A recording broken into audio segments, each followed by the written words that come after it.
Mari kita tundukkan kepala kita, menyiapkan hati dan pikiran kita untuk mendengarkan dan merenungkan firman Tuhan. Kita berdoa. Bapa kami di sorga, terima kasih. Biarlah apa yang kami ungkapkan, apa yang kami dengar dari lagu yang sudah kami nyanyikan, itu boleh menjadi ungkapan dari isi hati kami. Kami mau mengundang Engkau masuk di dalam hati kami untuk memperbarui terus seluruh kehidupan kami, untuk menuntun seluruh kehidupan kami sebagai anak-anak-Mu dalam kami menantikan akan kedatangan-Mu yang kedua kali, Tuhan. Terima kasih Tuhan, terima kasih pada kesempatan pagi hari ini. Kami bersyukur kami sama-sama akan kembali lagi merenungkan firman-Mu, dan biarlah firman-Mu ini yang terus boleh memenuhi setiap hati dan pikiran dari kami jemaat-Mu ya Tuhan. Dan biarlah rasa rindu dan rasa haus akan kebenaran firman-Mu selalu Engkau tanamkan dalam kehidupan kami. Terima kasih Tuhan, terima kasih. Kiranya Engkau suci kuduskan kami, biarlah firman-Mu ini boleh layak dalam kehidupan kami. Pakai hamba-Mu, dalam hamba-Mu menyampaikan segala yang Engkau ingin sampaikan melalui hamba-Mu ya Tuhan. Biarlah semuanya jadi sesuai dan seturut dengan kehendak Tuhan saja. Inilah doa dan ucapan syukur kami, dalam nama Tuhan Yesus kami berdoa. Amin. Selamat pagi Bapak Ibu Saudara yang terkasih dalam Tuhan. Shalom.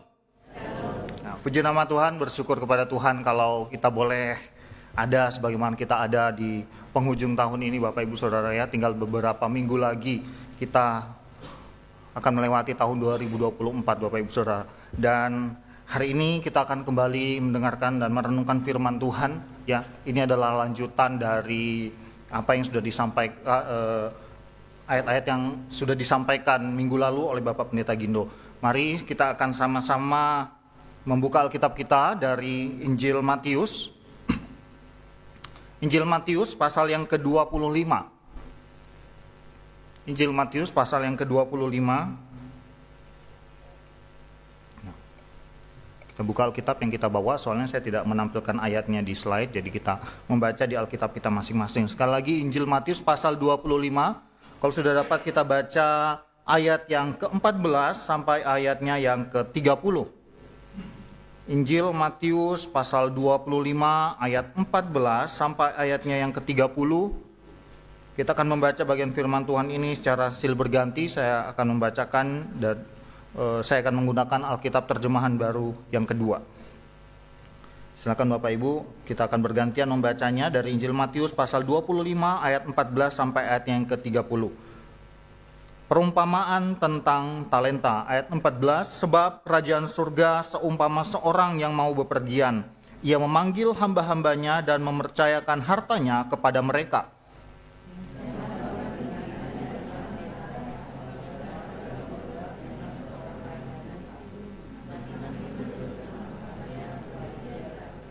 Segera pergilah hamba yang menerima 5 talenta itu, ia menjalankan uang itu lalu beroleh laba 5 talenta.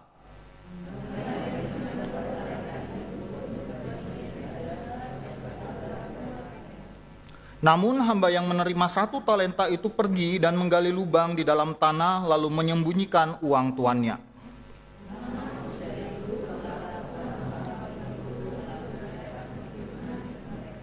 Hamba yang menerima 5 talenta itu datang dan membawa laba 5 talenta. Katanya, Tuan, 5 talenta Tuan percayakan kepadaku.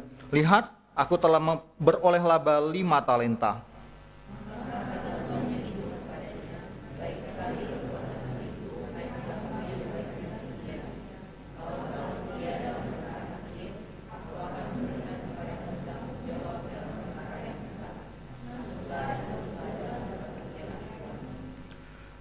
Sesudah itu datanglah hamba yang menerima 2 talenta itu, katanya, Tuan, 2 talenta Tuan percayakan kepadaku. Lihat, aku telah beroleh laba 2 talenta.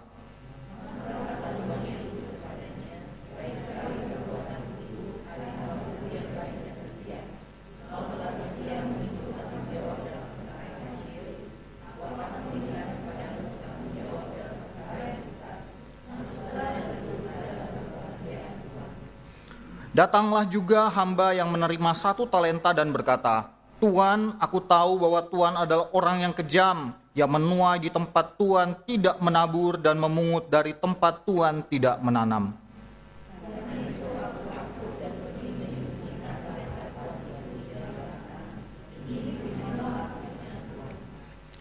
Tuannya itu menjawab, "Hai hamba yang jahat dan malas. Jadi kamu sudah tahu bahwa aku menuai di tempat aku tidak menabur dan memungut dari tempat aku tidak menanam?"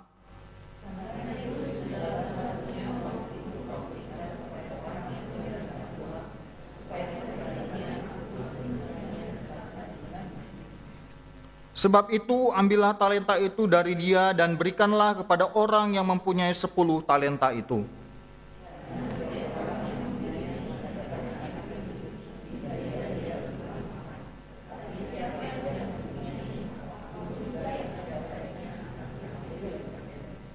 Tentang hamba yang tidak berguna itu, campakkanlah dia ke dalam kegelapan di luar. Di sanalah akan terdapat ratapan dan retak gigi. Puji Tuhan untuk setiap kita yang sudah membaca kebenaran firman Tuhan, yang terus merenungkannya dan terlebih yang melakukannya dalam kehidupan kita setiap hari. Bapak Ibu Saudara yang terkasih dalam Tuhan, ya seperti saya katakan bahwa kita sudah masuk bulan Desember tuh sudah jadi istilahnya kalau dalam orang Kristen gitu, itulah sudah jadi bulan Natal Bapak Ibu Saudara, ya. Dan bagaimana kalau saya tanya bagaimana caranya kita merayakan Natal Bapak Ibu selama ini, ya? Mungkin ada yang merayakan Natal sudah 10 tahun, 20 tahun, 30 atau bahkan ada yang merayakan Natal itu sudah 50 tahun lebih. Dan mungkin cara merayakannya itu kurang lebih hampir sama Bapak Ibu Saudara, ya. Mungkin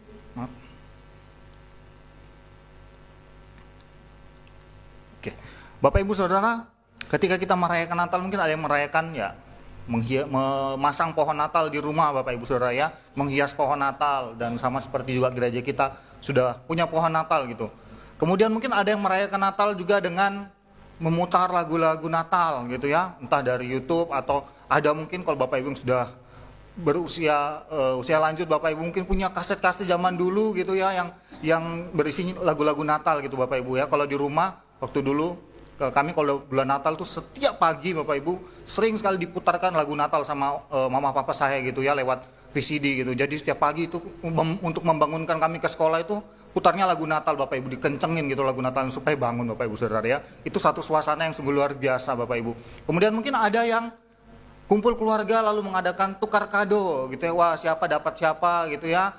Pakai nomor kah atau undian dan lain sebagainya gitu. Mungkin diumumkan di awal bulan, nanti pas sudah tanggal 25 kumpul tukaran, nah siapa yang dapat kadonya dan lain sebagainya. Ada juga mungkin yang mengikuti kegiatan-kegiatan Natal gitu ya. Ada Natal di mana, wah ikuti datang gitu ya. Pokoknya wah ini ada poster di mana gitu, datang, ada info di media sosial, datang gitu Bapak Ibu Saudara. Dan mungkin masih banyak kegiatan-kegiatan yang kita lakukan ketika kita merayakan Natal atau ketika sudah memasuki bulan Desember ya. Dan Bapak Ibu Saudara sekalian, ketika memasuki bulan Desember, momen Natal itu selalu menjadi momen yang bahagia bagi saya juga Bapak Ibu ya. Karena kalau waktu saya masih kecil Bapak Ibu masih tinggal dengan orang tua itu selalu kalau hari Natal itu pasang pohon Natal ya. Mulai dari pohon Natalnya itu dirakit sendiri gitu ya dari batang pohon pisang, kemudian ditancapkan pohon cemara Bapak Ibu Saudara ya.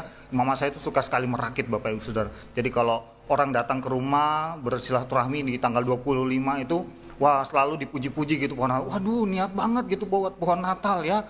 Sampai kadang-kadang itu bulan Januari itu pohon Natalnya masih ada di situ dan daunnya itu sudah bukan lagi warna hijau, sudah warna coklat Bapak Ibu Saudara ya. Sudah kering Bapak Ibu, wah tetap dipasang di rumah Bapak Ibu Saudara ya. Dari masih model yang seperti itu sampai yang pohon Natalnya dibeli Bapak Ibu Saudara. Yaitu menjadi momen yang luar biasa, mengingatkan betapa cerianya hari Natal itu, betapa gembiranya ketika menyambut hari Natal. Namun Bapak Ibu Saudara sekalian, seperti yang sudah dikatakan minggu lalu oleh Bapak Pendeta Agindo bahwa Natal itu bukan hanya berbicara soal itu ya. Natal itu bukan hanya berbicara tentang bagaimana suasananya Bapak Ibu Saudara ya, tetapi ketika kita merenungkan tentang Natal ya, kita merenungkan bukan tentang suasananya tetapi tentang maknanya.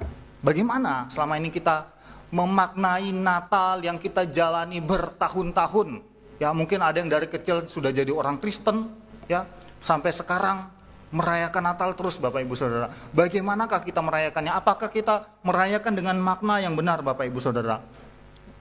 Perayaan Natal berarti kita memperingati hari kelahiran Tuhan Yesus ya, memperingati kelahiran Tuhan Yesus yang sudah datang ke dalam dunia 2000 tahun yang lalu. Namun Bapak Ibu, jangan kita berhenti sampai di sana. Ya, kita harus ingat bahwa kita ini sedang berada di masa di mana Tuhan Yesus sudah datang ke dalam dunia, dia sudah naik ke sorga, dan dia akan datang kembali. Jadi kita ada di antara masa itu. Ya, kita ada di antara masa saat ini kita sedang menantikan kedatangan Kristus yang kedua kalinya. Kapan waktu kedatangan Kristus yang kedua kalinya? Tadi waktu menyalakan lilin Natal tadi sudah dibacakan narasinya bahwa kita tidak tahu kapan waktunya Bapak Ibu Saudara. Kita tidak tahu kapan waktunya dan kita nggak perlu tahu kapan waktunya Bapak Ibu. Itu biarlah hanya Tuhan ya yang tahu, dan ketika kita tidak tahu, minggu lalu sudah diingatkan, justru karena kita tidak tahu itulah maka kita harus berjaga-jaga, kita harus siap selalu, kita harus sedia selalu kapanpun waktunya, sehingga ketika waktunya itu tiba kita didapati menjadi hamba yang setia. Oleh sebab itu Bapak Ibu Saudara, kita sebagai orang Kristen ketika kita menantikan kedatangan Kristus yang kedua kali, itu berbicara tentang bagaimana kita menyiapkan hati kita. Maka yang tadi dalam pengakuan iman rasuli ada dikatakan apa? Kita mengakui bahwa dari sana ia akan datang untuk menghakimi orang yang hidup dan yang mati. Ini berbicara tentang kedatangan Kristus yang kedua kalinya. Bapak Ibu, dalam merayakan Natal kita pun harus tetap punya sikap bahwa kita merayakan Natal ini juga sebagai bukti bahwa kita sudah siap menantikan kedatangan Kristus yang kedua kali. Oleh sebab itu Natal ini kita mau bersama-sama bersuka cita. Bapak Ibu, bersyukur kalau Gereja Kristen Kalam Kudus Araya ini ya, tahun ini dalam khotbahnya di bulan Natal itu tidak mungkin seperti khotbah-khotbah yang lainnya. Biasa kita hanya membahas tentang kelahiran Tuhan Yesus, para gembala, gitu ya, orang-orang Majus, dan cerita-cerita seputar kelahiran Tuhan Yesus pada waktu dia datang ke dalam dunia. Tapi kali ini diingatkan bagaimana kita menantikan kedatangan Kristus yang kedua kali. Bersyukur ya Evangelis Neci, Tuhan berikan hikmat untuk melihat kebutuhan dari jemaat Tuhan, bahwa kita bukan hanya perlu untuk bersenang-senang saja, tapi kita perlu menyiapkan diri kita untuk kedatangan Kristus yang kedua kalinya. Bapak Ibu Saudara yang terkasih dalam Tuhan, minggu lalu ya Bapak Pendeta Gindo sudah memberitahukan kepada kita ya, memberi kita makanan rohani yang sangat baik, bahwa ketika menantikan kedatangan Kristus kita harus siap sedia selalu. Dan pada hari ini berdasarkan nats yang sudah diberikan kepada saya, yang sudah kita baca bersama-sama, kita akan merenungkan ya kebenaran firman Tuhan ini dalam satu tema, yaitu tetap setia. Ya, jadi kata merenungkan tentang tetap setia. Bapak Ibu Saudara sekalian, apa itu setia? Kalau Bapak Ibu buka dalam Kamus Besar Bahasa Indonesia itu ada pengertian setia, yaitu berpegang teguh, ya, berpegang teguh pada janji, pada pendirian, dan sebagainya. Kemudian artinya juga patuh, utuh, taat. Kemudian yang kedua tetap dan teguh hati. Ya, ini berbicara tentang hubungan persahabatan dan juga relasi. Bapak Ibu, apa hubungan antara setia dan perumpamaan tentang talenta yang sudah kita baca tadi? Nah, apa arti perumpamaan Bapak Ibu Saudara? Di dalam Alkitab ketika kita baca perumpamaan, ini perumpamaan itu kalau dalam bahasa Yunani, bahasa aslinya itu adalah ini, parabole Bapak Ibu Saudara, yang artinya meletakkan barang-barang berdampingan, ya, meletakkan barang-barang berdampingan. Kalau padanan bahasa Indonesianya itu perumpamaan, artinya perbandingan atau sebuah ibarat. Nah, dalam kekristenan Bapak Ibu, perumpamaan ini dikhususkan untuk cerita-cerita atau lukisan-lukisan yang digunakan Tuhan Yesus untuk mengajar kebenaran-kebenaran rohani. Jadi cerita-cerita itu diletakkan berdampingan dengan apa yang Yesus mau ajarkan. Yesus meletakkan perumpamaan itu untuk menjelaskan Bapak Ibu betapa tema besar tentang pengajarannya, yaitu tentang kerajaan Allah, tentang kasih, tentang anugerah, tentang kemurahan Allah, tentang kedatangan kembali, tentang keberadaan dan akhir dari nasib manusia. Bapak Ibu, mengapa Yesus menggunakan perumpamaan untuk mengajar, ya, untuk memberitahukan tentang pengajarannya? Kita perlu tahu Bapak Ibu bahwa cerita-cerita yang Tuhan Yesus berikan itu, yang Tuhan Yesus sampaikan kepada mereka itu ada cerita-cerita yang dalam kehidupan mereka sehari-hari gitu. Mereka sudah tahu dan mungkin bahkan mereka sering melakukan itu. Sehingga waktu Tuhan Yesus menyampaikan perumpamaan itu, ketika mereka mendengar perumpamaan dari Tuhan Yesus, mereka akan setuju karena cerita itu sudah biasa terjadi dalam kehidupan mereka sehari-hari, sehingga mereka bisa mengerti. Nah, bagaimana dengan perumpamaan talenta ini Bapak Ibu Saudara? Nah, perumpamaan talenta ini adalah perumpamaan yang paling panjang di dalam Injil Matius. Nah, kata talenta ini kalau zaman sekarang mungkin kita merujuk kepada bakat gitu ya, bakat alam gitu, misalnya seperti bakat dalam bidang seni gitu, dalam matematika dan lain sebagainya gitu ya, seni musik, seni tari, seni teater, seni drama gitu Bapak Ibu Saudara ya. Nah, sebab itu di Indonesia itu kita pernah ada acara ini di TV Bapak Ibu ya, nggak tahu sekarang. Bagi kita yang suka nonton TV pasti pernah ngikuti acara ini ya, Indonesia's Got Talent Bapak Ibu Saudara ya. Itu tentang menampilkan talenta-talenta orang-orang yang ada di Indonesia. Bapak Ibu Saudara sekalian, jadi ketika kita membahas talenta Bapak Ibu, pada saat ini kita membahasnya tentang bakat alam. Tetapi ketika kita membahasnya, kita melihat apa yang disampaikan pada zaman Tuhan Yesus pada waktu itu, nah itu bukan bicara lagi tentang bakat Bapak Ibu, itu tidak sedang bicara tentang bakat. Jadi pada waktu Yesus menceritakan itu, talenta ini, Tuhan Yesus menggunakan perumpamaan talenta ini, Tuhan Yesus sedang membicarakan tentang suatu hubungan antara Tuhan dan hamba. Ya, jadi Tuhan Yesus menggunakan talenta ini untuk menceritakan antara hubungan Tuhan dan juga hamba. Seperti yang kita baca tadi dikatakan waktu itu ada Tuhan yang memanggil hambanya, ya hamba-hambanya, dan mau memberitahukan bahwa tuannya ini akan pergi kemana Bapak Ibu Saudara? Pergi ke luar negeri, ya, dan dalam waktu yang lama Bapak Ibu, ya, tapi tidak ditahu berapa lama, yang jelas dikatakan waktu yang lama. Bapak Ibu Saudara sekalian, ada yang mengatakan bahwa hubungan Tuhan dan hamba ini ketika waktu itu terjalin itu bukan hubungan seperti bos dan juga bawahan gitu ya, hubungan yang transaksional, tapi dikatakan ini adalah hubungan seperti sebuah kerjasama Bapak Ibu Saudara ya, seperti hubungan rekan kerja di dalam sebuah perusahaan. Jadi pada waktu itu hubungan antara Tuhan dan hamba yang dimaksudkan ini hubungan sebuah rekan, seperti rekan kerja di dalam sebuah perusahaan. Dan kalau bicara tentang perusahaan, tentang bisnis Bapak Ibu Saudara, biasanya Bapak Ibu kalau mau berbisnis harus punya apa? Punya apa Bapak Ibu? Modal, ya, harus punya modal Bapak Ibu Saudara. Dan kalau kita baca tadi, di situ ada berapa modalnya Bapak Ibu? Ada berapa? Ada 5, ada 2, ada 1, jadi ada 8 talenta modalnya Bapak Ibu Saudara ya. Dia punya modal 8 talenta. Lalu modal yang 8 talenta ini diberikan kepada hamba yang pertama. Hamba yang pertama dapat 5, hamba yang kedua dapat 2, dan hamba yang ketiga dapat 1.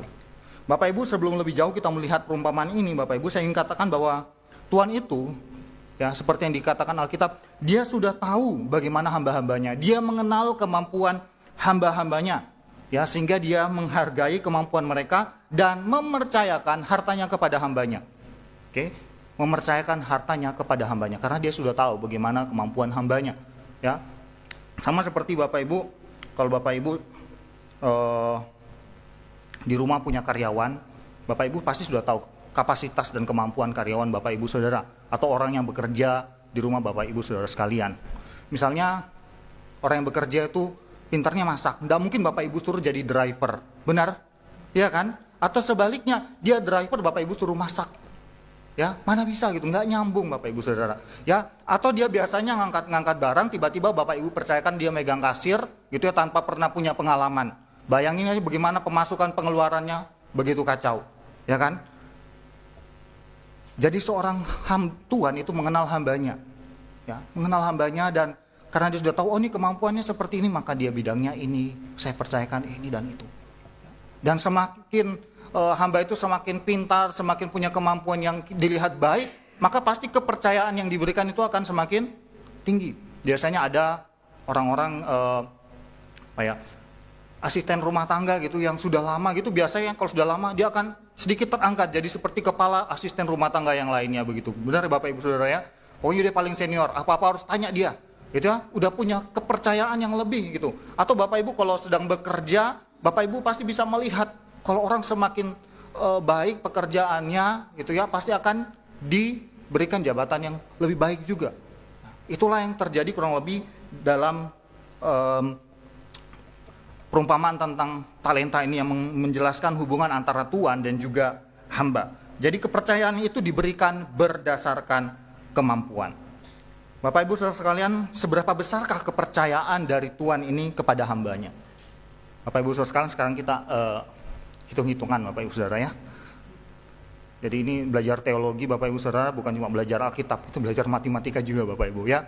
Nah Bapak Ibu Saudara sekalian, tadi kita lihat ya, hamba-hambanya ini dapat 5 talenta, 2 talenta, dan 1 talenta. Nah sekarang kita hitung ya, talenta itu, 1 talenta itu berapa Bapak Ibu Saudara. Nah kalau pada waktu itu 1 talenta itu sama dengan 6.000 dinar. 6.000 dinar, 1 talenta 6.000 dinar. Nah 1 dinar itu berapa Bapak Ibu Saudara? 1 dinar itu sama dengan upah pekerja di dalam 1 hari. Jadi upah kalau pekerjanya bekerja seharian itu upahnya 1 dinar pada waktu itu. Nah kalau diterapkan di dalam zaman kita di Indonesia Bapak Ibu, berapa upah pekerja harian Bapak Ibu? Nah mungkin Bapak Ibu yang punya pegawai, itu Bapak Ibu yang bekerja, mungkin upahnya dalam sebulan itu berbeda-beda Bapak Ibu Saudara ya. Jadi saya nggak ambil patokan dari Bapak Ibu, tapi saya ambil patokan dari ini ya, UMR kota dan provinsi di Surabaya. Ya, ini saya nggak ngarang Bapak Ibu, saya ngambil dari internet Bapak Ibu, itu ada sumbernya radio apa gitu ya. Bapak Ibu ini Kota Malang dan juga Kabupaten Malang itu kurang lebih berkisar di angka 3.300.000 sekian Bapak Ibu. Jadi kita bulatkan menjadi 3.300.000. Ya, jadi dalam 1 bulan kalau ikuti UMR orang itu akan terima 3.300.000. Nah untuk tahu hariannya berapa, jadi 3.300.000 itu dibagi 30 ya. Jadi kita bagi 30 karena ya biasa begitu penghitungan rata-ratanya Bapak Ibu ya. Karena tanggalan kita ada yang 31, ada yang 28 dan 29. Kita bagi 30. 3.330 dibagi 3.300 dibagi 30 berapa Bapak Ibu? Ya 110. Jadi 1 dinar kalau dalam rupiah menggunakan perhitungan UMR Malang Bapak Ibu, 1 hari orang itu digaji 110.000. Oke, ini hitungan kasaran Bapak Ibu ya, masih ada koma-komanya lagi, tapi kita ambil aja itu Bapak Ibu Saudara ya. Jadi 1 dinar 110.000. Nah, itu jumlahnya tadi ada berapa dinar? 6.000 dinar. Jadi caranya untuk tahu 1 talenta berarti 110.000 dikali 6.000. Hasilnya berapa Bapak Ibu? 660 juta. Itu berapa? 1 talenta. Kecil ya Bapak Ibu Saudara ya. Enggak, ini besar Bapak Ibu Saudara. Meskipun enggak besar banget tapi ini besar Bapak Ibu. Ya. 660 juta. 1 talenta menggunakan hitungan UMR Malang pada tahun ini. Bapak Ibu Saudara, kita kalikan sekarang. Yang dapat 5 talenta tadi ya, 660 dikali 5. Itu saya bulatkan lagi Bapak Ibu. Ya, 3,3 triliun Bapak Ibu Saudara. Ya, kalau yang dapat 2 berarti 1,32 triliun. Ya, kalau dapat 1 ya 660 juta Bapak Ibu Saudara. Bapak Ibu Saudara bayangkan modal yang diberikan Tuhan ya kepada hamba-hambanya itu. Oleh sebab itu Bapak Ibu, bagian ini tidak bisa kita anggap ya hanya sebagai hubungan transaksional. Makanya di penafsir mengatakan ini adalah hubungan seperti rekan kerja. Jadi saya mau pergi ke luar negeri, saya berikan kepercayaan ini. Olah uang ini. Bapak Ibu Saudara sekalian, apa yang dilakukan oleh hamba-hamba itu dengan tiap talenta yang diberikan oleh Tuhan mereka. Bapak Ibu dikatakan di dalam Alkitab, lalu ketika tuannya kembali, jadi setelah pergi, tuannya kembali dan tuannya mengadakan di situ perhitungan dengan mereka. Bapak Ibu Saudara sekalian, ya di situ dicatat ya mengadakan perhitungan dengan mereka. Bapak Ibu kalau dalam terjemahan yang lain mengadakan perhitungan dengan mereka itu saya ambil dari terjemahan Alkitab Firman Allah yang hidup. Jadi tuannya itu memanggil mereka untuk mempertanggungjawabkan uang yang telah mereka terima. Jadi waktu dikatakan mengadakan perhitungan, jadi dipanggil ya, mempertanggungjawabkan uang yang mereka terima Bapak Ibu Saudara. Jadi oleh sebab itu uang yang begitu banyak itu harus dipertanggungjawabkan. Dan ketika Tuhan itu memanggil hamba-hambanya, di sini kita melihat ada 2 macam hamba. Ya, ada 2 macam hamba. Yang pertama itu hamba yang menerima 5 talenta dan 2 talenta. Dalam ayat 16 sampai 17 dikatakan yang menerima 5 talenta menjalankannya. Begitu juga yang menerima 2 talenta, dia juga berbuat demikian. Artinya yang menerima 2 talenta juga menjalankannya.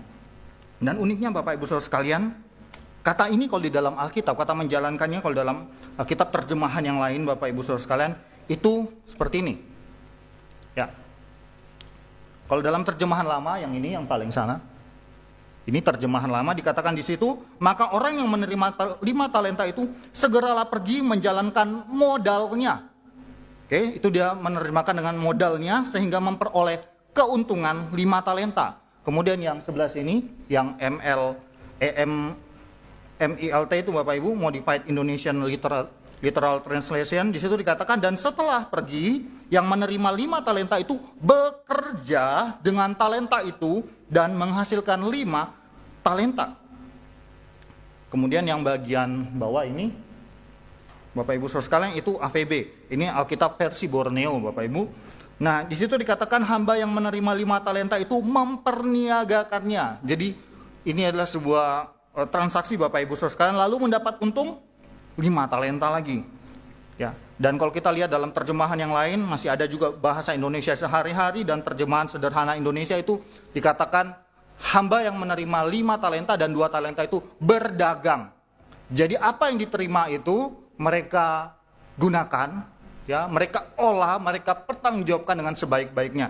Dan memang kalau kita cari dalam bahasa aslinya Bapak Ibu Saudara, itu kata menjalankan itu adalah ergazomai, yang berarti bekerja, menjalankan atau menanam modal. Jadi Bapak Ibu Saudara sekalian, itu pentingnya kalau kita melihat Alkitab dari berbagai terjemahan, terlebih lagi dari terjemahan bahasa aslinya. Kita melihat ternyata orang-orang yang menerima 5 talenta itu menjalankannya, mengusahakannya, sehingga mereka beroleh untung, beroleh laba Bapak Ibu Saudara sekalian.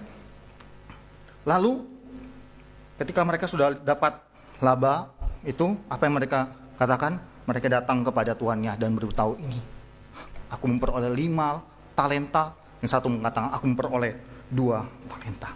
Dan kita melihat apa respon tuannya ketika melihat hamba yang dipercayakan hartanya yang begitu banyak Bapak Ibu Saudara sekalian. Ya. Kita melihat Bapak Ibu, respon dari tuannya kepada 2 orang ini yang 5 talenta dan 2 talenta ini tidak beda. Ya, meskipun mereka menghasilkan uang yang kelihatannya berbeda Bapak Ibu jumlahnya, tetapi responnya sama Bapak Ibu. Ketika baca ayat 21 dan ayat 23, dikatakan Tuhan itu berkata, bagus, hai hambaku yang baik dan setia. Engkau telah setia dalam hal kecil, aku akan memberikan kepadamu tanggung jawab dalam hal yang besar. Masuklah ke dalam sukacita Tuhanmu. Bapak Ibu Saudara sekalian, kita teliti lagi bahasanya Bapak Ibu Saudara. Di situ dikatakan bagus, ya, kalau dalam terjemahan bahasa Indonesia terjemahan yang kedua itu kata bagus, kalau terjemahan yang pertama itu baik sekali. Bapak Ibu Saudara sekalian, respon Tuhan itu sesuai dengan apa yang telah dikerjakan oleh hambanya. Yang dikatakan dia juga diundang bersama-sama dengan tuannya, menikmati atau berbahagia dalam pesta yang akan diadakan oleh tuannya. Karena apa? Karena kesetiaan mereka mengerjakan apa yang tuannya itu percayakan kepada mereka. Tuhan itu adalah Tuhan yang murah hati. Di dalam pujiannya kita melihat Bapak Ibu, ya, Tuhan itu mengatakan bagus, mengatakan baik sekali perbuatanmu. Kemudian dia menyebutkan kepada dua hamba yang terima 5 talenta dan 2 talenta, dikatakan hambaku yang baik dan setia. Kemudian dia memberikan tanggung jawab yang lebih banyak. Kau setia dalam perkara yang kecil, aku akan memberikan perkara yang lebih besar. Bapak Ibu Saudara sekalian, kita melihat betapa luar biasanya, ya, orang yang setia itu dipercayakan sesuatu yang lebih besar lagi. Lalu kita melihat yang kedua, hamba tipe yang kedua ini adalah hamba yang menerima 1 talenta. Bapak Ibu, apa yang dilakukan hamba yang menerima 1 talenta? Kalau kita melihat tadi, ketika dia sudah dipanggil oleh tuannya untuk mempertanggungjawabkan apa yang telah diberikan kepadanya. Yang pertama, hamba ini tidak memberikan pujian kepada tuannya karena kemurahan hati tuannya yang telah mempercayakan dan telah bermurah hati kepada 2 temannya. Kemudian dia justru menggambarkan tuannya itu sebagai orang yang kejam, ya, yang menuai di mana dia tidak menabur dan memungut di tempat di mana dia tidak menabur. Ya, dia memakai perspektifnya untuk mengukur tuannya. Padahal dia tidak melihat bahwa modal yang begitu besar itu diberikan kepadanya Bapak Ibu. Tadi berapa modalnya kalau hitungan UMR? 660 juta Bapak Ibu. Kalau Bapak Ibu dikasih modal kayak gitu, terus Bapak Ibu masih bisa bilang, Tuhan Bapak Ibu, Tuhan yang jahat. Masih bisa jika Bapak Ibu atau kita sekalian adalah orang-orang yang selalu iri kepada orang yang mendapatkan lebih banyak daripada kita. Dan itu terjadi kepada hamba yang menerima 1 talenta Bapak Ibu Saudara. Ya, dia justru tidak memuji Tuhannya, tapi dia mengatakan Tuhan yang kejam. Kemudian hamba ini tidak berani mengambil resiko, sehingga apa? Sehingga uang yang banyak itu dikatakan apa? Dikubur dalam tanah. Ya, dikubur Bapak Ibu. Kalau dia cuma 1 kepingan Bapak Ibu dikubur dalam tanah, ngapain gitu? Nah, karena ini banyak Bapak Ibu ya, maka dikubur dalam tanah. Dia takut mengambil resiko, seolah-olah dia ingin mengatakan bahwa Tuhan, mengapa engkau tidak percayakan kepadaku lebih banyak dan hanya memberi 1 talenta? Sebab untungnya mungkin tidak akan banyak kalau cuma dapat 1 talenta. Oleh sebab itu, untuk membalas perlakuan Tuanku, saya memutuskan untuk tidak berbuat apa-apa dengan uang itu. Jadi saudara mengatakan, nah, Tuhan cuma kasih saya segini. Ya udah, lihat nih, saya tidak akan olah uang itu dengan baik. Kemudian hamba yang menerima 1 talenta juga dia gagal memahami kebaikan Tuannya. Dia tidak melihat lagi kebaikan Tuannya seperti yang saya katakan tadi, bahwa 1 talenta itu adalah modal yang sangat berharga yang Tuhannya percayakan.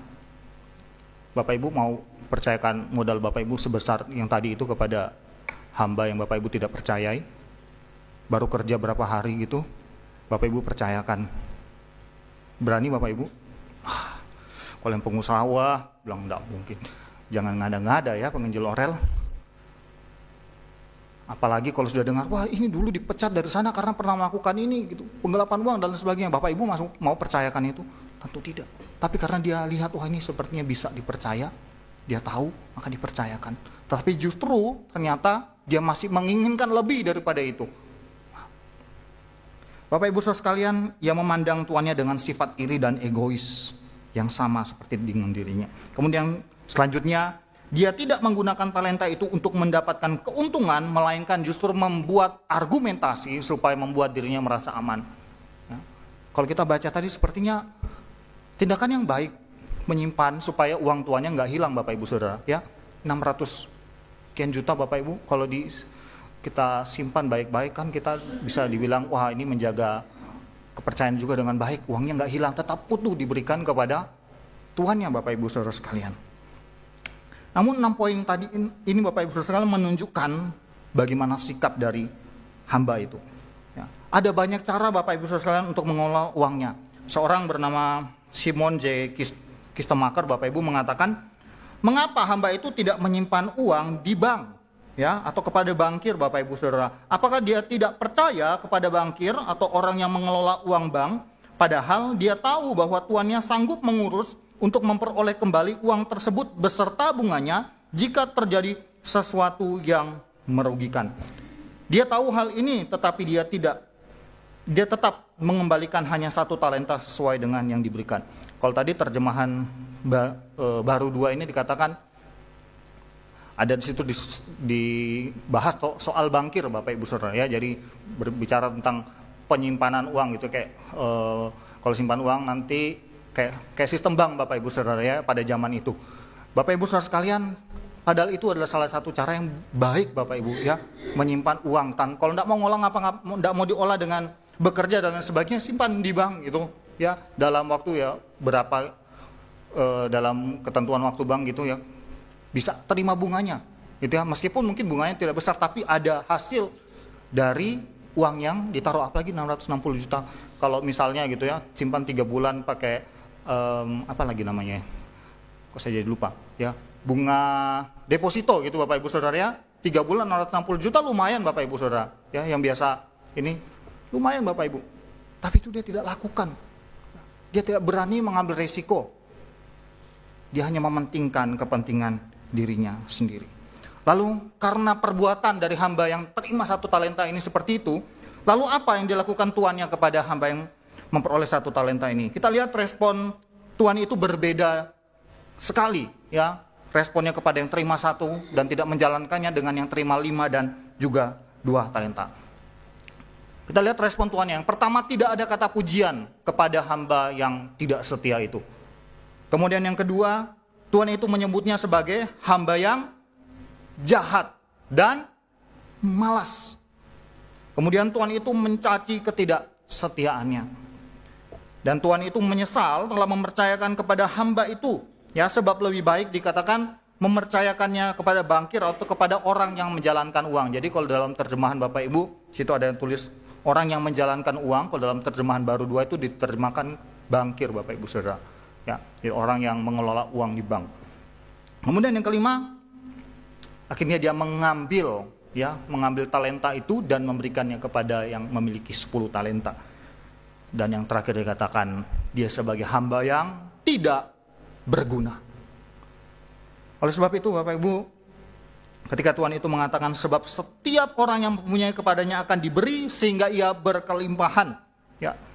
Namun siapa yang tidak mempunyai apapun yang ada padanya akan diambil. Tentang hamba yang tidak berguna itu dikatakan campakkanlah ke dalam kegelapan di luar, di sanalah akan terdapat ratapan dan kertak gigi.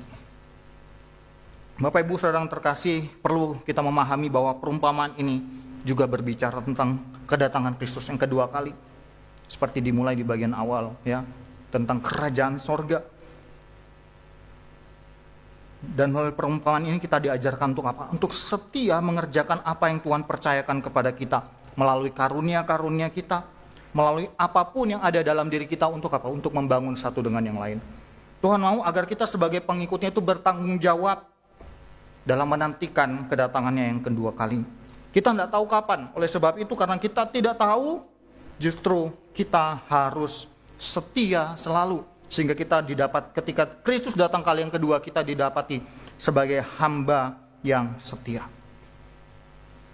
Dan saya ingin mengatakan bahwa kita perlu menjadi orang yang setia sebagai respon kita terhadap apa yang Tuhan sudah berikan kepada kita. Bapak Ibu, tetap setia yang dimaksud di sini bukan dalam artian bermalas-malasan atau berdiam diri nggak berbuat apa-apa. Bukan Bapak Ibu Saudara, melainkan mengerjakan setiap tanggung jawab yang Tuhan berikan kepada kita. Izin bertanya Bapak Ibu Saudara, apa tanggung jawab yang Tuhan berikan kepada Bapak Ibu? Dari Bapak Ibu masih kecil, masih anak-anak sampai sekarang, apa tanggung jawab yang Tuhan sudah percayakan kepada Bapak Ibu Saudara? Tanggung jawab kita kepada Tuhan adalah segala sesuatu yang sudah kita miliki saat ini, yang sedang kita kerjakan. Entah itu harta benda kita, entah itu pekerjaan kita, entah itu usaha kita, entah itu studi kita bagi teman-teman yang pemuda-pemudi yang ada di tempat ini. Bahkan itu pelayanan kita. Itu semua adalah tanggung jawab yang Tuhan berikan. Itu semua adalah talenta yang Tuhan berikan kepada kita. Dan ada satu lagi yang perlu kita tahu, bahwa tanggung jawab kita sebagai orang yang percaya kepada Tuhan adalah tanggung jawab kepada keluarga kita. Kepada suami, istri, kepada orang tua, kepada anak, kepada ipar, kepada mertua, kepada sepupu, om, tante, menantu, dan sebagainya. Kepada orang-orang yang ada di sekitar kita. Itu semua adalah kepercayaan yang Tuhan berikan kepada kita. Bapak Ibu Saudara, hubungan Tuhan dan hamba dalam perumpamaan ini mencerminkan hubungan Tuhan dengan kita sebagai umatnya. Tuhan percayakan tanggung jawab yang besar kepada kita. Bukan untuk kita kubur, bukan untuk kita simpan, dan tidak kita gunakan untuk berbuat apa-apa. Tidak kita pertanggungjawabkan dengan baik. Termasuk segala yang kita miliki Bapak Ibu. Tuhan mau agar kita mengembangkan apa yang Ia percayakan. Harta kita, tugas kita kerjakan dengan baik. Tuhan mau supaya melalui itu semua kita bisa menjadi saluran berkat bagi orang-orang di sekitar kita, bagi siapapun dan dimanapun Bapak Ibu. Dengan satu kesadaran bahwa itu dari Tuhan, sehingga itu harus dipakai untuk menyenangkan hati Tuhan, untuk kemuliaan nama Tuhan. Bapak Ibu, berkat yang Tuhan berikan kepada kita harus kita pakai untuk melayani Tuhan di tempat ini. Bersyukur Bapak Ibu Saudara, ketika saya melayani di sini, ya dari bulan Agustus atau September, saya lupa Bapak Ibu Saudara, September kayaknya ya. Dari awal September saya melihat anak-anak muda di tempat ini yang luar biasa. Ya, meskipun hamba Tuhan di tempat ini cuma satu. Kalau dibandingkan kami di Boning Bapak Ibu, ya cukup Gitu ya, kalau bilang katakan hamba Tuhan yang cukup. Meskipun ya belum ada, kami juga masih bergumul dengan pendeta Bapak Ibu, kami belum punya pendeta. Tapi kan saya melihat di sini luar biasa, ya penginjil Neci didukung dengan anak-anak muda yang punya talenta, yang memberikan diri mereka untuk melayani pekerjaan Tuhan. Didukung dengan Bapak Ibu Saudara yang meskipun sudah usia lanjut, ya tetap setia melayani Tuhan di tempat ini. Itu suatu hal yang luar biasa. Ada yang melayani ya sebagai majelis, sebagai penerima tamu, singer, WL, guru sekolah minggu dan lain sebagainya. Begitu juga dengan anak muda ya mengurus sound system, multimedia yang kadang-kadang kita nggak peduli gitu. Nanti kalau ada salah baru kita noleh ke belakang. Benar Bapak Ibu Saudara? Ya, dan mereka akan kaget, kenapa dilihat ke belakang? Kalau ada nggak nyala atau ada suara kebesaran langsung ke belakang. Slide nggak muncul langsung ke belakang. Ya, padahal mereka juga bekerja di balik suksesnya jalannya ibadah itu dengan baik Bapak Ibu Saudara. Ada orang yang memperhatikan kegiatan-kegiatan sini ya meskipun sekedar atur kursi dan lain sebagainya, itu adalah satu hal yang Tuhan percayakan kepada kita untuk kita kerjakan. Dan biarlah saya berdoa, saya berharap itu terus dipertahankan di tempat ini, bahkan ditingkatkan Bapak Ibu Saudara. Bapak Ibu Saudara, saya ingin memberikan sedikit kesaksian. Jadi Bapak Ibu, saya bersyukur Bapak Ibu Saudara, ketika saya lulus dari sekolah saya sebelumnya, itu saya bergabung di Gereja Kristen Kalam Kudus Bone. Ya. Saya dulu kuliah di Makassar, dan waktu masih kuliah itu saya juga setiap kali mau Natal itu saya bolak-balik Makassar Bone, ya 5 jam Bapak Ibu Saudara ya, untuk pelayanan di sana, latih paduan suara setiap kalau mau Natal. Nah, kemudian akhirnya saya berpraktek di Gereja Kristen Kalam Kudus Bone. Ketika saya praktek itu saya dipercayakan di gereja dan juga sekolah. Begitulah kalau Kalam Kudus ada sekolah dan gerejanya Bapak Ibu ya. Itu dua-duanya kita harus bisa Bapak Ibu. Dan ketika saya di sana, saya membantu pelayanan di SMP Bapak Ibu, dan juga di Komisi Tunas Remaja. Tunas Remaja itu dari kelas 6 SD sampai kelas 3 SMP. Jadi itu anak-anak Tunas Remaja itu kelas 6 sampai kelas 3 SMP saya melayani di sana Bapak Ibu Saudara. Dan ketika selesai PKL, saya kembali lagi ke Kalam Kudus Bone, bergabung dengan mereka sebagai hamba Tuhan full time Bapak Ibu. Dan saya udah bilang kepada majelis dan hamba Tuhan, saya mau masuk di sini, saya mau pegang pelayanan jadi pembina Komisi Tunas Remaja. Karena waktu saya praktek di sana, saya melihat ini Komisi Tunas Remaja ini punya potensi-potensi yang sangat besar yang perlu dikembangkan. Mereka punya bakat, mereka punya kemampuan untuk bisa mendukung gereja ini untuk menjadi generasi penerus dari Gereja Kristen Kalam Kudus Bone. Dan puji Tuhan akhirnya saya dipercayakan untuk memegang Komisi Tunas Remaja sampai waktu saya melanjutkan studi di STT Saat Bapak Ibu. Dan selama saya sabatikal saya nggak pegang. Dan itu diserahkan kepada istri saya yang memegang Komisi Tunas Remaja Bapak Ibu. Dan selama di sana puji Tuhan saya melihat bahwa mereka ini orang-orang yang mau belajar. Jadi saya selalu mendorong mereka. Gitu ya. Dan saya Bapak Ibu di sekolah dan gereja karena kerjasama, jadi di sekolah itu saya mengajar mata pelajaran seni budaya dan juga seni musik. Jadi saya setiap kali masuk di kelas, kalau dia masih kelas 1, kalau SMP itu saya bilang kasih target Bapak Ibu Saudara. Minimal sebelum kalian naik ke kelas 2, kalian itu harus setidaknya sudah 40% orang dalam kelas ini bisa main alat musik, antara gitar atau keyboard. Gitu ya, saya sudah kasih target. Dan nanti kalau sudah naik kelas 2, itu minimal 50% mereka sudah bisa tahu. Jadi harusnya separuh dari kelasnya udah bisa tahu. Dan akhirnya saya kalau sudah naik kelas 3 minimal 80% harus bisa main alat musik. Itu saya tegaskan. Dan yang latih siapa? Bukan saya Bapak Ibu. Ya. Saya cuma mendorong mereka kasih dasar-dasarnya gitu. Enak Bapak Ibu jadi guru ya kelihatannya. Motivasi aja. Ya, enggak Bapak Ibu. Saya tetap latih tapi cuma sedikit. Mereka lebih senang kalau apa? Berlatih itu dengan temannya. Jadi temannya yang udah bisa, itu dia yang akan mempengaruhi teman-temannya di kelas itu untuk bisa latihan bersama. Dari mereka yang dulu nggak ngerti tentang gitar sampai mereka beli gitar Bapak Ibu Saudara. Dan puji Tuhan target-target itu 90% itu tercapai Bapak Ibu Saudara. Ya, jadi mereka itu bisa melayani di sana. Dan akibatnya Bapak Ibu dari apa yang itu mereka bukan cuma di sekolah pintar alat musik, tapi mereka pakai pelayanan di Komisi Tunas Remaja. Dan di Komisi Tunas Remaja ini mereka melayani. Jadi yang ibadah mereka yang pelayanan mereka. Tugas saya cuma datang khotbah. Cuma datang khotbah, lihat. Mereka yang nyalakan kecuali sound system Bapak Ibu, sudah menyalakan lampu AC, mereka atur jadwal pelayanan, saya tinggal terima jadi. Kenapa? Karena udah dilatih sebelumnya, udah dikasih tahu, udah dibina bagaimana menjalankannya. Dan puji Tuhan Bapak Ibu Saudara, bukan cuma berdampak di Komisi Tunas Remaja, tapi sampai ke kebaktian umum. Kami di sana Bapak Ibu sama seperti di sini. Kekurangan pemain musik, gitu ya. Pemain musiknya tuh kadang saya khotbah dan juga main musik. Ya jadi habis potom kembali ke main musik, mau doksologi, naik lagi ke sini Bapak Ibu, ya. Untuk doa berkat. Begitu Bapak Ibu Saudara. Ya, kadang-kadang seperti itulah, tapi dinikmati Bapak Ibu Saudara. Dan puji Tuhan dengan keberadaan Komisi Tunas Remaja ini, akhirnya berdampak. Mereka mulai pelayanan di hari Minggu, ibadah kebaktian Minggu. Dan Bapak Ibu Saudara, saya memulainya itu ketika ada ini Bapak Ibu Saudara. Ya, saya memulai dengan sebuah konser malam puji-pujian. Jadi mereka semua terlibat, jadi orang tua mereka melihat. Kemudian, kok banyak banget yang bisa main? Karena selama ini mereka nggak tahu. Orang tuanya pun kadang-kadang ada yang nggak tahu lah anaknya bisa main musik ternyata. Ya, sangat ini Bapak Ibu Saudara. Akhirnya banyak kepercayaan dan akhirnya juga bukan cuma jadi berkat bagi gereja Kalam Kudus Bone, bagi gereja-gereja lain juga Bapak Ibu Saudara ya. Mereka sudah pintar dari awal, dari nol, dari kadang-kadang masih salah waktu pelayanan kami panggil. Udah pintar, tarik juga Bapak Ibu Saudara. Tidak apa-apa, kami jadi berkat bagi gereja-gereja lain, bagi orang-orang yang ada di kota Bone Bapak Ibu Saudara.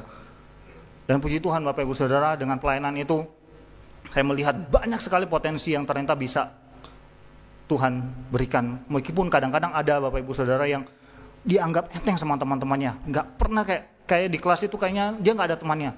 Tapi waktu dia menggali potensinya, dia bisa Bapak Ibu Saudara, puji Tuhan. Ya dia bisa jadi justru bisa bergaul dengan teman-teman dan lain sebagainya Bapak Ibu Saudara. Penting sekali bagi kita untuk melatih potensi yang ada dalam diri kita. Bukan hanya dalam bidang ini, dalam bidang apapun. Oleh sebab itu saya juga mendorong anak-anak muda yang ada di tempat ini supaya rajin dan giat melayani. Amin. Amin. Puji Tuhan, besar suaranya ya. Tuhan yang melihat, Tuhan yang mendengar, dan Tuhan yang akan memampukan kalian untuk melayani Tuhan. Amin. Ya, dan saya percaya juga Bapak Ibu yang ada di tempat ini yang sudah senior-senior pasti akan mendukung mereka untuk melayani. Amin. Ya, harus didukung Bapak Ibu Saudara ya. Karena apa? Karena mereka juga adalah generasi penerus gereja ini. Bapak Ibu Saudara sekalian, dan semuanya ini kalau kita lihat itu bukan untuk melihat bagaimana kita bisa mengembangkan otak kita. Kalau dunia melihatnya, wah kita harus mengembangkan otak kita, pikiran kita yang Tuhan sudah berikan kepada kita. Dunia memandangnya begitu, tetapi tidak. Dengan kita orang Kristen, kita melihat bahwa itu semua anugerah Allah yang Tuhan berikan kepada kita yang harus kita kembalikan kepada Allah. Oleh sebab itu di dalam gereja kami kalau habis doa, itu kami selalu tangannya di tengah gini, kalau habis kumpul kemudian Soli Deo Gloria, tangan kami ke atas. Itu yang menunjukkan gitu Bapak Ibu Saudara, segala pelayanan, segala apa yang dipercayakan itu Soli Deo Gloria. Bapak Ibu sudah tahu artinya Soli Deo Gloria? Segala kemuliaan hanya bagi Tuhan, bagi Allah kita. Bapak Ibu Saudara sekalian, mari kita gunakan waktu yang ada ya untuk kita melayani Tuhan. Bapak Ibu Saudara sekalian mungkin tahu lagu Hidup Ini Adalah Kesempatan, hidup ini untuk melayani Tuhan. Bapak Ibu Saudara, saya nggak akan kasih tahu latar belakang. Saya percaya udah sering dibahas tentang latar belakang lagu ini. Tapi pernah nggak Bapak Ibu Saudara buka YouTube lalu lihat komentar dari lagu Hidup Ini Adalah Kesempatan? Dia yang lagu aslinya kalau nggak salah Bapak Ibu Saudara, lagu yang pertama di upload di YouTube. Lihat komentar di sana Bapak Ibu. Di situ ada banyak, bahkan di awal-awal tuh komentar bukan dari orang Kristen. Ya, bukan dari orang Kristen Bapak Ibu. Dan saya suka dengan lagu ini, meskipun saya bukan orang Kristen, saya suka menyanyikan lagu ini, saya suka memutar lagu ini, mendengar lagu ini. Bapak Ibu Saudara sekalian, mereka bisa demikian ya, sukanya dengan lagu ini. Tapi Bapak Ibu, apa bedanya dengan kita ketika kita mendengar lagu itu? Bedanya adalah mereka cuma suka karena apa? Kata-katanya bagus, kata-katanya sepertinya universal. Lagunya nadanya enak, kalau didengar 2-3 kali itu kita bisa langsung hafal. Tapi bagaimana sikap kita orang Kristen ketika mendengar kata-kata lagu ini? Hidup ini adalah kesempatan, hidup ini untuk melayani Tuhan. Apa yang kita pikirkan Bapak Ibu Saudara? Kita harus berbeda cara pikir dengan mereka. Kita waktu kita memikirkan, kita mengikuti, membaca dan menyanyikan lagu ini, kita memikirkan benar-benar bahwa ini benar. Hidup yang Tuhan berikan kepada saya adalah sebuah kesempatan yang harus saya pakai, saya gunakan dengan sebaik mungkin sampai saya menyelesaikan tugas saya di dunia ini. Saya harus setia kepada Tuhan dalam segala pekerjaan yang Tuhan berikan kepada saya. Itu yang harus jadi pola pikir kita, cara berpikir kita harus berbeda dengan orang-orang. Kalau orang-orang suka lagunya karena kata-katanya bagus, karena musiknya enak, kita enggak. Bukan hanya sebatas itu Bapak Ibu Saudara. Kita bersyukur kalau Tuhan berikan orang yang menciptakan lagu itu dengan kata-kata yang bagus, dengan musik yang enak. Tapi kita harus berpikir jauh lebih daripada itu. Kita harus berpikir bahwa benar, hidup kita adalah kesempatan yang Tuhan berikan untuk kita pakai melayani Tuhan Bapak Ibu Saudara. Bapak Ibu Saudara sekalian, untuk khotbah ini Bapak Ibu Saudara, ada beberapa hal yang perlu kita renungkan. Yang pertama, adakah kita menyadari bahwa Tuhan telah memberikan banyak hal dalam kehidupan kita? Untuk apa? Untuk kita pakai melayani Tuhan. Bukan seberapa banyak kita diberi, tapi kita sadar bahwa setiap kita itu diberikan talenta oleh Tuhan. Adakah kita mau memakainya, menggunakannya untuk melayani Tuhan? Yang kedua adalah bagaimana kesetiaan kita kepada Tuhan. Apakah kita mau jadi seperti golongan hamba yang dikatakan sebagai hamba yang baik dan setia, atau hamba yang jahat dan malas, yang tidak mengerjakan apa yang Tuhan berikan kepada kita, apa yang Tuhan percayakan kepada kita. Kiranya ini boleh menjadi perenungan bagi kita sekalian. Ketika kita pulang dari tempat ini, kita boleh renungkan, Tuhan, sejauh saya hidup, saya telah menikmati banyak kasih karunia Tuhan. Telah banyak hal Tuhan berikan kepada saya. Telah banyak hal yang saya lalui, masa-masa sukar telah banyak yang saya lalui. Tuhan, bagaimana saya menggunakan semua ini untuk saya pakai melayani Tuhan? Kita tanya kepada Tuhan, bagaimana kita memberikan diri kita kepada Tuhan. Sebab Yesus Kristus sudah datang ke dalam dunia, Dia sudah memberikan dirinya, Dia sudah memberikan teladan kesetiaan itu. Oleh sebab itu kita pun sebagai anak-anak Tuhan, kita harus memikirkan, kita harus mulai dari saat ini. Hal kecil apa yang bisa kita mulai untuk kita menunjukkan kesetiaan kita kepada Tuhan? Hal kecil apa yang bisa kita mulai untuk menunjukkan bagaimana kita bersyukur atas semua yang Tuhan anugerahkan di dalam setiap kehidupan kita? Dan mengakhiri khotbah saya, mari sama-sama kita membaca bagian firman Tuhan ini dan merenungkannya dalam kehidupan kita. Dari Efesus pasal yang kelima ayat 15 sampai ayat 17. Kita baca bersama-sama dengan kesungguhan hati, dengan iman kepada Tuhan. Mari kita baca bersama-sama 1, 2, 3. Karena itu perhatikanlah dengan seksama bagaimana kamu hidup. Jangan seperti orang bebal, tetapi seperti orang arif. Dan pergunakanlah waktu yang ada, karena hari-hari ini adalah jahat. Sebab itu janganlah kamu bodoh, tetapi usahakanlah supaya kamu mengerti kehendak Tuhan. Mari kita pergunakan waktu kita yang ada untuk kita menunjukkan kesetiaan kita kepada Tuhan, untuk kita melakukan apa yang menjadi kehendak Tuhan. Mari kita tundukkan kepala, kita berdoa. Bapa kami di surga, terima kasih. Ada begitu banyak anugerah-Mu dalam kehidupan kami, dapat kami rasakan sampai pada saat ini. Dan kami bersyukur untuk itu semua. Dan ajarkanlah kami Tuhan, biarlah melalui firman yang sudah kami dengarkan, sudah kami renungkan bersama. Ajarkanlah pada setiap kami untuk kami setia kepada-Mu. Bukan hanya setia dalam keadaan yang pasif, dalam keadaan diam, tapi dalam kesetiaan kami berbuat sesuatu yang menyenangkan hati Tuhan, yang sesuai dengan kehendak Tuhan. Kami mau pakai seluruh hidup kami mau pakai seluruh kesempatan kami mau pakai apa yang Tuhan sudah percayakan kepada kami, untuk kami melayani Tuhan, untuk kami gunakan dalam pelayanan pekerjaan Tuhan, untuk saling menguatkan satu dengan yang lainnya Tuhan. Dan kami percaya ketika Engkau menolong kami, memerintahkan kepada kami, Engkau juga yang akan menolong dan memampukan setiap kami untuk melakukannya dalam kehidupan kami setiap hari. Biarlah Roh Kudus-Mu yang terus mengingatkan kami untuk kami menggunakan seluruh kehidupan kami, untuk kami mempergunakan apa yang ada pada kami untuk kami melayani Tuhan, untuk hormat dan kemuliaan bagi Tuhan. Berkati setiap jemaat-Mu yang ada di Gereja Kristen Kalam Kudus Araya. Berkati setiap mereka juga yang sudah setia melayani Tuhan tempat ini. Bahkan setiap jemaat Tuhan yang ada tempat ini, biarlah setiap kami boleh terlibat dalam setiap pelayanan kami tempat ini. Dalam hal apapun itu, dalam hal kecil sekalipun kami rindu. Biarlah setiap jemaat Tuhan ada kesatuan hati untuk bersama-sama melayani Tuhan. Terima kasih Tuhan, terima kasih. Pakai juga ya Tuhan Evangelis Necin tempat ini sebagai rohaniawan yang Tuhan percayakan. Biarlah dia juga boleh terus setia kepada Tuhan, memberikan teladan yang baik, sehingga setiap kami jemaat Tuhan ada tempat ini pun kami boleh bersama-sama bergandeng tangan untuk pelayanan pekerjaan yang ada di tempat ini. Dan semuanya ya Tuhan kami kembalikan hanya untuk hormat dan kemuliaan bagi nama-Mu saja. Inilah doa dan ucapan syukur kami dalam nama Tuhan Yesus, Juru Selamat kami, hidup kami sudah berdoa. Amin.